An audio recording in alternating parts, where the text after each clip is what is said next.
Assalamualaikum dan selamat sejahtera kepada semua. Saya Nur Fazila binti Muhammad, pelajar sarjana pendidikan teknik dan vokasional. Hari ini saya akan mengupas berkaitan filem Adiwiraku. Filem Adiwiraku menceritakan kisah seorang guru muda yang bernama Cikgu Cheryl yang dihantar ke sebuah sekolah yang agak tercicir di kawasan luar bandar. Di sana, dia berhadapan dengan pelbagai cabaran sosial dan peribadi dalam mendidik pelajarnya yang berasal dari keluarga yang susah dan berhadapan dengan masalah kehidupan yang berat. Salah seorang pelajarnya yang menonjol dalam cerita ini adalah Kemboja, seorang pelajar yang berasal dari latar belakang yang sangat miskin, namun sangat berpotensi untuk berjaya. Cikgu Cheryl berusaha untuk memberikan pendidikan yang terbaik kepada pelajarnya dan membantu mereka keluar dari masalah yang mereka hadapi.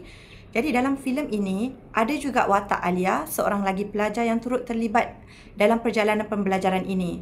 Kemboja dan Alia mewakili pelajar-pelajar yang sering berhadapan dengan cabaran besar.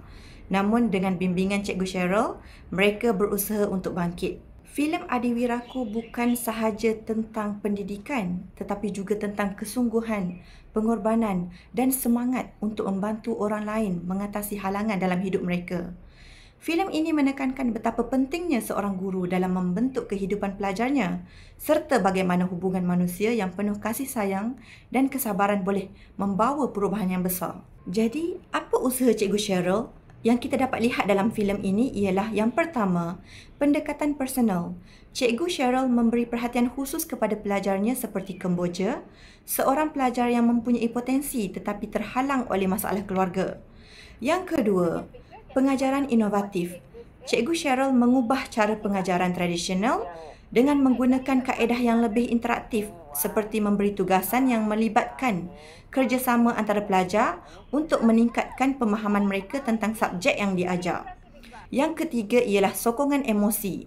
Cikgu Cheryl tidak hanya mengajar pembelajaran tetapi juga memberi sokongan emosi kepada pelajarnya yang menghadapi cabaran peribadi, menggalakkan mereka untuk terus berusaha walaupun dalam keadaan yang sukar.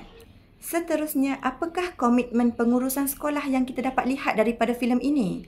Yang pertama, pengurusan sekolah menyokong inisiatif guru. Jadi walaupun sekolah tersebut kekurangan kemudahan, pengurusan sekolah memberi sokongan penuh kepada Cikgu Cheryl dalam usaha untuk memperkenalkan kaedah pengajaran baru yang berfokus kepada pembangunan holistik pelajar. Dan yang kedua ialah kebajikan pelajar. Pengurusan sekolah mengambil berat tentang keadaan pelajar yang miskin dan menyediakan kemudahan bantuan untuk membantu mereka, termasuklah sumbangan kewangan atau sumber pembelajaran yang lebih baik. Seterusnya, apa usaha dan saranan selari pembelajaran abad ke-21? Pembelajaran abad ke-21 menekankan penggunaan teknologi, kemahiran berfikir secara kritikal dan kolaborasi. Cikgu Cheryl mencuba pendekatan yang lebih interaktif dan berpusatkan pelajar, termasuklah projek berasaskan pelajar.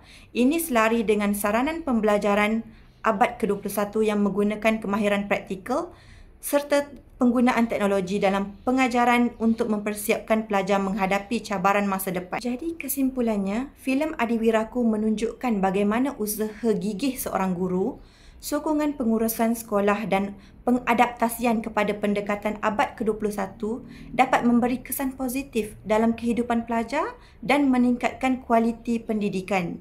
Filem ini memberi inspirasi untuk terus berjuang dan tidak pernah menyerah.